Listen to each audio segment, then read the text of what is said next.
Olá, meus irmãos, nós estamos aqui em mais um Guia Tempo com Deus e nós vamos continuar a resposta à pergunta: o que é o Evangelho? Eu já afirmei que o Evangelho é uma história, é a história da Bíblia e essa história está dividida de maneira macro em 4 capítulos: criação, queda, que nós já vimos no devocional passado, e redenção e consumação, ou redenção e um novo povo. E eu quero ler 2 textos bíblicos com vocês, 1 João 4,14, que diz o seguinte, aqui está: e além disso, nós vimos com os nossos próprios olhos, e agora dizemos ao mundo todo, que Deus enviou o seu Filho ao mundo para ser o seu Salvador.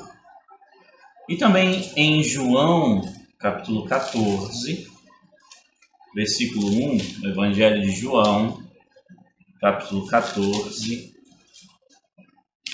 versículo 1. Deixa eu só folhear aqui a minha Bíblia. Aqui está. Que os corações de vocês não fiquem aflitos. Vocês confiam em Deus, agora confiem em mim.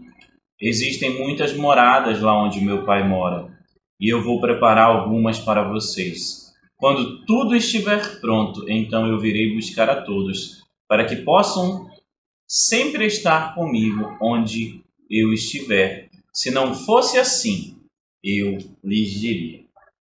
Bem, toda história tem um herói. E o herói da história do Evangelho é o Senhor Jesus Cristo. Nós vimos que Deus criou todas as coisas perfeitas, criou a humanidade para a sua glória, criou a humanidade para um relacionamento perfeito com Ele. No entanto, veio a queda, a desobediência, a separação.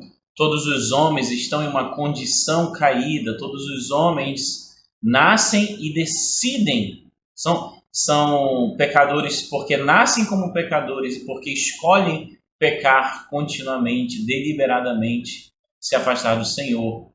Para resolver este problema de separação, Deus então cria um plano de redenção, e nesse plano de redenção nós temos a execução perfeita dele na pessoa de Cristo Jesus. Deus envia, então, o herói da história do Evangelho, que é Cristo, para viver, para sofrer, para morrer, para ressuscitar. A grande questão é que esse herói ele não pode ser meramente humano. Por quê? Porque se esse herói que é Cristo fosse apenas um humano como todos nós somos, ele não poderia ressuscitar dentre os mortos. Por outro lado, era necessário que ele tivesse sim uma natureza humana, por isso que ele nasceu de uma mãe humana, por isso que ele tinha um corpo humano, por isso que ele era um homem como nós somos, com pernas, braços, cabeça. Ele nasceu, ele cresceu, ele se desenvolveu. No entanto, ele também era totalmente Deus. E por ser totalmente Deus, como homem, se ele fosse apenas homem, ele não poderia vencer a morte. Ele seria um homem como todos nós somos. Ele seria também de natureza caída. No entanto, ele era totalmente homem e totalmente Deus. E porque ele era Deus, ele pôde então ressuscitar dentre os mortos. A realidade é que a santidade de Deus, a justiça de Deus exigia um sacrifício perfeito. E Cristo Jesus, como homem, ele é o modelo da perfeição moral, ele é o modelo da perfeita humanidade. Ele viveu, foi tentado em todas as coisas, mas não pecou. Ele viveu e a vida dele em plena obediência ao Pai. E ele o fez para que a justiça dele fosse imputada em nós. E ele, como sacrifício perfeito, tivesse então o pecado daqueles que que são salvos imputados nele. Então ele vive, ele sofre, ele morre, mas ao terceiro dia ele ressuscita. Ele é aquele que salva, aquele que sustenta, aquele que mantém a nossa salvação, porque ele é o sacrifício perfeito. Ele viveu, cumpriu todas as coisas por nós e nos salvou com o seu sacrifício vicário. A história do homem é trágica por causa do pecado, mas há esperança por causa da redenção que há em Cristo Jesus. Há perdão para os nossos pecados. Há uma maneira de nós vivermos uma relação perfeita novamente com o Senhor, graças a Cristo Jesus. Mas também há a promessa de que nós fomos, então, há uma promessa de que nós fomos, de que nós seremos livres totalmente da presença do pecado. Até então, nesses 3 capítulos, nós fomos libertos da culpa do pecado, nós fomos libertos da influência do poder do pecado sobre nós, não somos mais escravos do pecado, e nós seremos libertos da presença do pecado. Há a promessa de um futuro glorioso, há a promessa de que um dia nós, os salvos, estaremos diante de Deus, prestaremos contas pela maneira como vivemos. Mas como um povo redimido, nós seremos também um povo glorificado, transformado. Não haverá mais choro, não haverá mais dor, não haverá mais morte, não haverá mais pecado, não haverá mais nada em nós que nos envergonhe, porque nós estaremos em uma condição perfeita diante do Pai. A Bíblia diz que todo aquele que tem essa esperança purifica-se a si mesmo. Porque apesar de nós olharmos para trás e olharmos para a nossa redenção completa em Cristo Jesus, nós estamos também olhando para frente, para a promessa de que Ele voltará, de que Ele julgará as nações, de que Ele resgatará o seu povo e de que nós viveremos na eternidade o glorificando para sempre, vivendo diante dele de maneira perfeita para sempre. O Evangelho é uma história.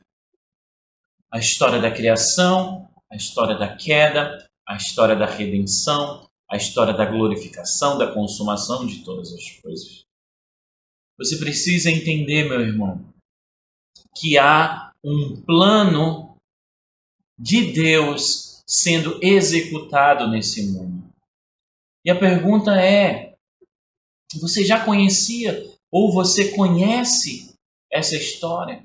Se não, você precisa conhecer, se aprofundar urgentemente para que você encontre razão, sentido, propósito, valor para a sua vida.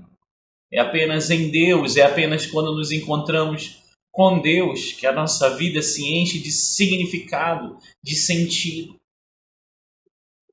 E você que é cristão deve conhecer essa história, deve apresentar a história do Evangelho para si mesmo todos os dias, porque na medida que essa história vai se apagando na nossa mente e nos nossos corações, na medida que nós não compreendemos o que é a história do Senhor, a história de Deus atuando de maneira soberana na terra através do seu plano redentor, através do Evangelho, nós nos enfraquecemos na forma como nós vivemos no presente. Nós nos abatemos e desanimamos porque não compreendemos que os sofrimentos presentes são momentâneos e não podem ser comparados com a glória que nos está reservada em Cristo Jesus no futuro.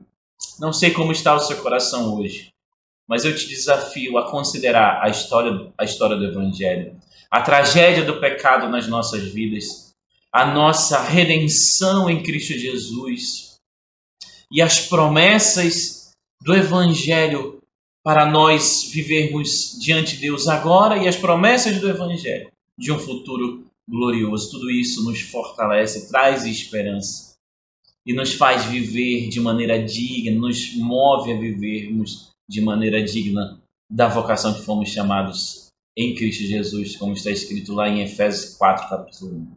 Que Deus te abençoe, que Deus nos abençoe, que hoje nós oremos agradecendo ao Senhor por conta do Evangelho que nos alcançou. E que nós relembremos essa história em nossa mente e nossos corações, para então nos alegrarmos, nos fortalecermos e seguirmos caminhando segundo a sua graça e a sua misericórdia. Que Deus nos ilumine.